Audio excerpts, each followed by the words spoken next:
E aí, galera que assiste o meu canal, Direito Mastigado. Hoje estaremos falando sobre direito previdenciário, falando sobre pensão por morte, aposentadorias, benefícios, com a nossa amiga doutora Tereza Raquel, especializada em direito previdenciário. Está muito bom o conteúdo, hein? Assiste aí.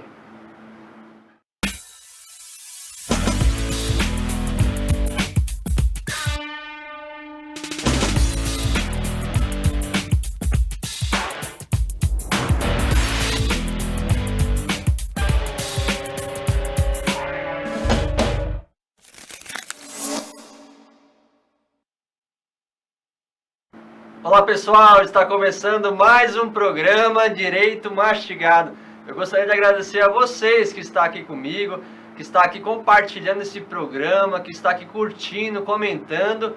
E hoje estamos aqui com um tema muito importante, um tema atual, que é referente à pensão por morte. E existe a pensão por morte pelo Covid-19? Realmente. Nós iremos tratar desse assunto que é delicado pelo momento que nós estamos vivendo, mas que não podemos deixar de falar sobre, porque realmente é um direito previdenciário. E para isso está aqui com a gente a nossa amiga doutora Tereza Raquel de Andrade. É isso, doutora? Isso mesmo, doutora. Olha, ela é especialista em direito previdenciário, atuante aqui na nossa cidade de Guarulhos.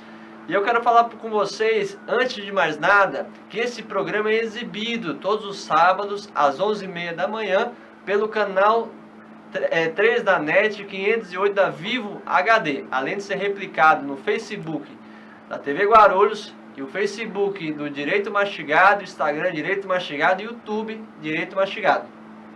Olha, esse programa, doutora, foi desenvolvido com o intuito de levar a população em geral na cidade de Guarulhos, não só a classe jurídica, mas todas as pessoas, conteúdos pertinentes que as pessoas gostariam de saber, e por ter sido veiculado na mídia diversas informações falsas, fake news, faz com que as pessoas se confundem realmente naquela informação, se é verídica ou não, né?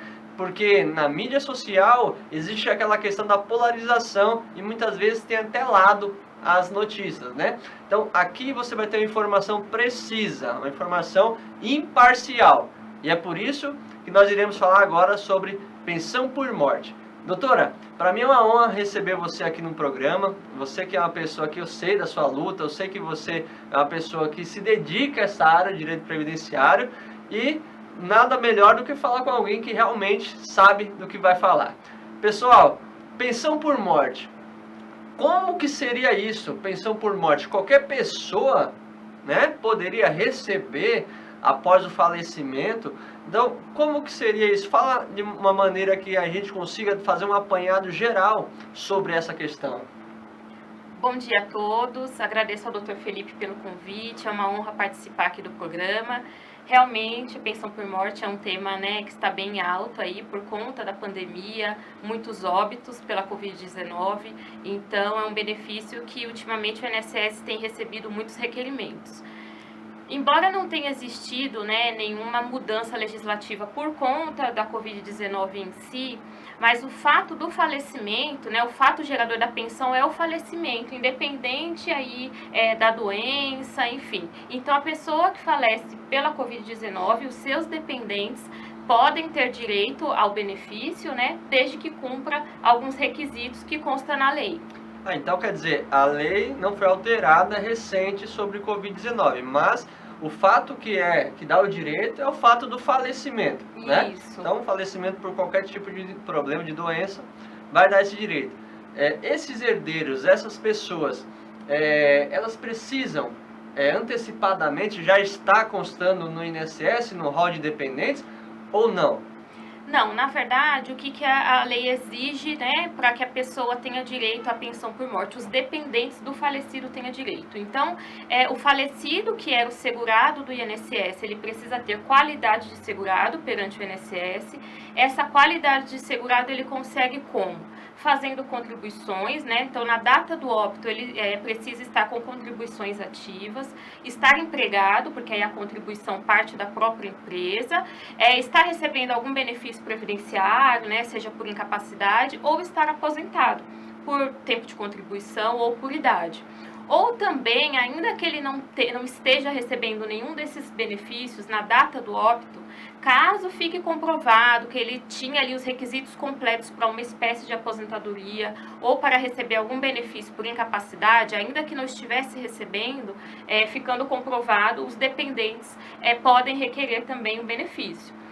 Fora essa questão, né, da qualidade de segurado, o INSS exige para alguns tipos de dependentes a comprovação da dependência econômica.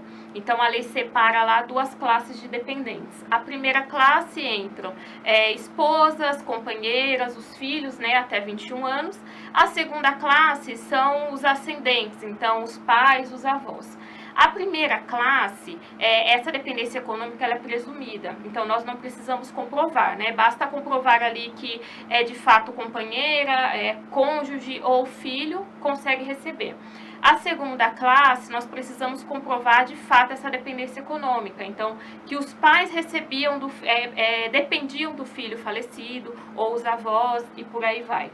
Então assim, você passou vários requisitos que é referente a esse recebimento, né? Mas essa dependência econômica que fala é sobre o quê? É aquela pessoa que precisa da ajuda para pagar um aluguel, para comprar uma alimentação, para as pessoas assim que não são do mundo jurídico em casa poder facilmente entender, para elas verem se elas estão realmente nesse momento. Olha, eu tinha, por exemplo, eu morava com um tio, um exemplo, né? E ele que custeava as coisas aqui, e ele morreu, né? Eu posso pedir, né? Então, eu acho que é nesse segundo bloco aí sobre essas dependências econômicas. A dependência econômica é exatamente isso. De fato, essa pessoa depender do falecido. Então, a gente precisa comprovar ali através de extratos bancários, transações bancárias da conta do falecido para o dependente, comprovar que ele pagava as contas de casa ou que custeava um aluguel. Com relação ao tio, né, que foi o exemplo que o doutor deu, por ser um parentesco bem afastado, a gente pode até pensar, tem que ver como o tribunal está julgando nesse sentido. Mas na lei não consta que o tio, no caso, pudesse custear, né, e o sobrinho ser dependente. Mas tudo, né, no direito, tudo tem brechas, então a gente pode até pensar em algo assim. Mas o que é bem alta são os pais que dependiam dos filhos ou até os avós. Aí tem aquela questão de guarda, adoção também, que aí entra, né, comparado aos filhos e podem receber também. Então, olá pessoal, essa questão é muito importante. A pessoa só vai conseguir receber, de fato, uma pensão por morte, como a doutora bem disse, vários requisitos, mas o falecido ele tem que ter algum vínculo com a Previdência Social, não é isso? Isso. Ele tem que ter algum vínculo com a Previdência, seja por ele estar empregado, seja, como a doutora falou, de ele já estar aposentado. Agora, se não tiver nenhum vínculo, ele não paga Previdência, né? Ele não está empregado, não está aposentado, não tem nenhum vínculo. Quiçá ele recebe um auxílio, um benefício, por exemplo, como o LOAS. O filho consegue uma pensão por morte? Não, na verdade o LOAS ele não gera direito à pensão por morte porque a natureza do LOAS é um benefício assistencial, né? Então ele não depende ali de contribuições, então é um benefício mesmo para ajudar as pessoas que necessitam. Por não ter essa contraprestação do segurado com a Previdência, ele é um benefício pessoal. Então, a partir do falecimento de quem recebe o LOAS, os seus dependentes não têm direito à pensão por morte. E aí é só aqui um parêntese.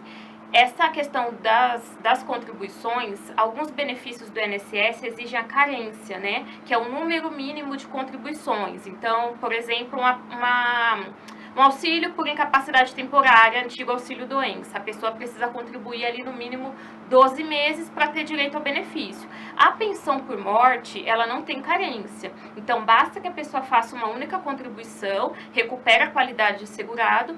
Se no mês seguinte ela vier a óbito, os dependentes têm direito ao benefício. Não tem esse número mínimo de contribuições. Informação importante, pessoal. Então, se ela tiver iniciou a qualidade segurada, não tem carência, já consegue buscar esse direito, né? Doutora, eu pesquisei, né? Eu não sou da área de direito previdenciário, mas eu pesquisei. Existiu uma alteração um pouco antes aí da reforma da Previdência sobre realmente o período, né? Até quando, melhor dizendo, as pessoas receberiam a pensão por morte, né? Porque, vamos supor, um filho começou a receber, ele recebe vitalício para sempre, né? Então, teve as alterações. E a reforma da Previdência trouxe mais alterações, né?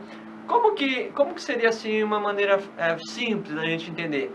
Por exemplo, minha esposa veio a falecer.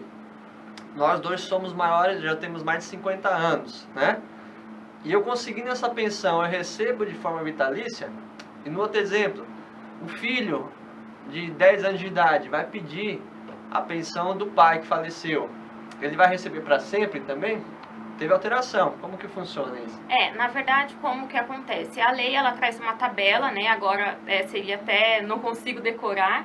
Realmente houve uma alteração e vai depender da data da idade do dependente. Então, qual a idade do dependente na data que ele requereu a pensão por morte? E ali vai estipular qual o período que ele vai receber. A alteração que teve recentemente foi com relação exatamente a quem vai receber de forma vitalícia. Então, antes, a mulher acima de 45 anos recebia de forma vitalícia. Desculpa, acima de 44 anos recebia de forma vitalícia. Então, aumentou aí para 45. Então, a partir de 45 anos é que ela passa a receber de forma vitalícia.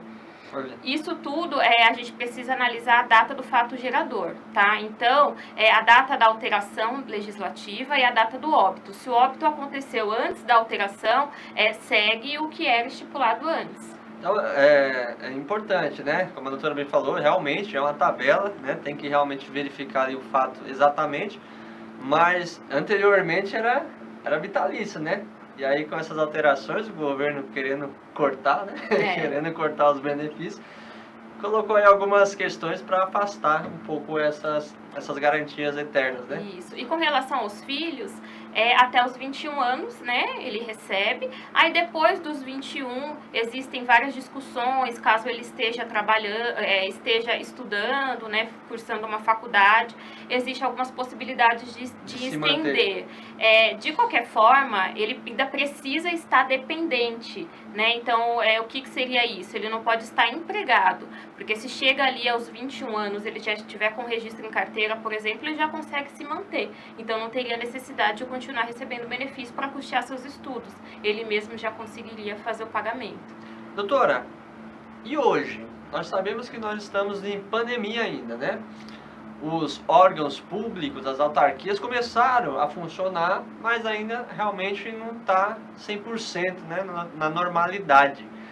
Como que seria uma pessoa que está nos assistindo hoje? Infelizmente, né, até meus sentimentos a todos que perderam os entes queridos, mas infelizmente perdeu alguém lá.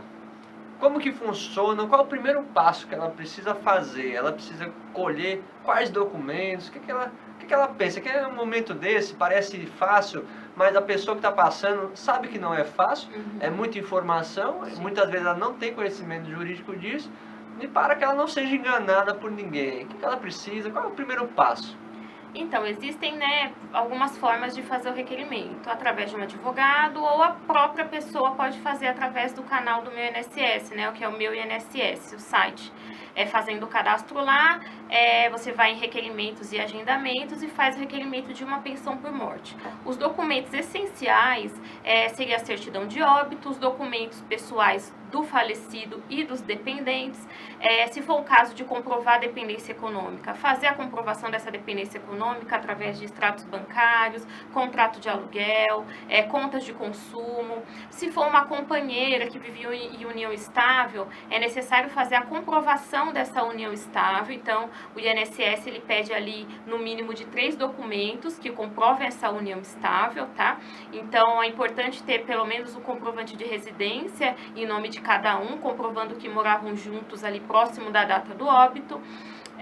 E todos os demais documentos que forem necessários para instruir o processo administrativo e o INSS poder analisar de uma forma que conceda o benefício.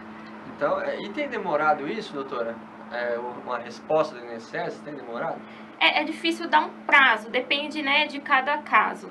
Quando tá tudo certinho, é um filho que requer para o pai que faleceu, ou é uma esposa com uma certidão de casamento, tudo certinho, o segurado falecido tinha qualidade de segurado, então ele estava empregado, recebendo um benefício, não precisa de muitas provas. Geralmente é em 3, 4 meses, mas depende muito da agência, né, do servidor, da demanda ali, de quando é feito o requerimento. Agora, se é um caso que, por exemplo, eu preciso comprovar essa qualidade de segurado, a pessoa contribui ali com carnê, ou é uma companheira que precisa da comprovação da união estável, então aí nesse caso costuma demorar mais porque a análise do INSS é feita de uma forma diferente, né? Diferente.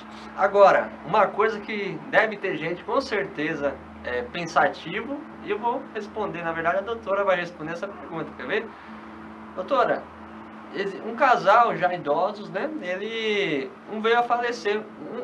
Os dois, na verdade, eram aposentados.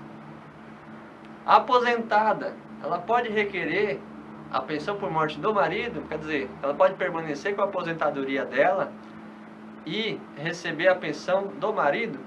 Pode sim. A pensão por morte é perfeitamente acumulável com as aposentadorias, com benefício por incapacidade, porque a natureza da pensão por morte é diferente, né? Essa pessoa que ela é aposentada, ela fez ali a contraprestação e está recebendo a aposentadoria que é dela por direito. E agora ela recebe uma pensão por ser dependente também desse falecido. Então não tem nenhum problema quanto a isso. Outra, né, aproveitando o gancho, outra questão também, que eu sempre recebo a pergunta, é a pessoa que recebe a pensão e fica com medo de casar e perder a pensão. De fato, a pensão por morte, ela não é acumulável com outra pensão por morte pelo mesmo fato gerador. Então, se essa pessoa, a gente sempre fala de mulher e sempre mata os homens, né? Então, essa mulher que recebe a pensão por morte do marido falecido, se ela vier a casar novamente, ela continua com a pensão por morte tranquilamente. Caso esse novo marido dela venha também a falecer, ela não tem direito a acumular essas duas pensões, tá? Ela pode ali requerer, fazer a substituição da que for mais vantajosa para ela. Isso ela pode fazer. E se ela estiver recebendo uma pensão por morte do marido e um filho, que também ela comprovar a dependência, vier a falecer, ela pode receber do filho, porque o fato gerador é diferente. Ela só não pode receber duas pensões do mesmo fato gerador, da mesma classe ali de dependentes. E a última pergunta ainda sobre isso, antes da gente ir para... Pessoal, reservamos várias questões aqui. A doutora vai responder até sobre outros temas, tá? Do direito previdenciário. Vocês têm que acompanhar até o final do programa, tá bom? Doutora, as alterações também teve a ver com o valor, né? O valor que realmente a pessoa recebe. Porque, veja bem, tudo bem você conseguir receber a pensão. Só que existiu alteração em quanto vai ser. Então, veja bem, um exemplo clássico. Um falecido recebia de aposentadoria, né? R$2.000 ali, por volta de R$2.000. E essa pessoa que requer agora, depois da reforma previdenciária, seja a esposa e tal, vai receber os mesmos R$2.000 ou existe alguns outros fatores que serão levados em consideração para que ela possa ir buscar isso? Realmente, a reforma da Previdência foi uma das principais mudanças, né, com relação ao valor da pensão por morte. Antes da reforma, os dependentes recebiam 100%, né, do que tinham direito. Então, se o segurado era aposentado, recebia 100% da aposentadoria ou de um benefício. Caso ele não fosse aposentado, era feito ali uma simulação, né, de uma aposentadoria por invalidez, que também era de 100%. E aí, era esse o valor que era repassado para os dependentes. Agora, com a reforma, o que aconteceu? Os dependentes, eles têm direito a 50% desse valor, que é chamado de uma cota familiar. E depois esse valor é acrescido de 10% por dependente. Então, por exemplo, o segurado faleceu e deixou uma esposa e um filho. Então, eles vão receber 50%, né, que é a cota familiar, mais 10% por dependente. Então, fica aí no valor de 70% a pensão por morte. Então, teve uma grande redução. Teve a redução, né? Então, pessoal, isso é importante, porque às vezes você deu entrada e não recebeu o que o seu marido recebia. Então, a doutora está explicando aqui o que pode ter acontecido, né? Quanto a isso, e teve alteração na lei mesmo, Agora, maiores dúvidas, é claro, sempre um profissional habilitado vai ter melhor esclarecimento para ajudar a todos, né? Por isso que existe a possibilidade de você requerer tudo na autarquia diretamente, mas o direito previdenciário ele é cheio realmente de detalhes, e esses detalhes o profissional que está habilitado vai ajudar melhor, né? Então é bom vocês também entenderem isso. Ó, pessoal, vamos para um breve intervalo, mas já voltamos, que a doutora aqui preparou algumas questões e a gente vai entender melhor, tá bom? Até já.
Olá pessoal, então estamos voltando aqui com a programação. Hoje aqui o tema é sobre direito previdenciário, sobre pensão por morte, mas também falaremos agora sobre algumas questões do direito previdenciário, outras questões, né? Então veja bem, antes de mais nada, compartilhe com seus colegas esse programa, coloca o link aí no WhatsApp, manda pro pessoal, fala para assistir, comenta aí.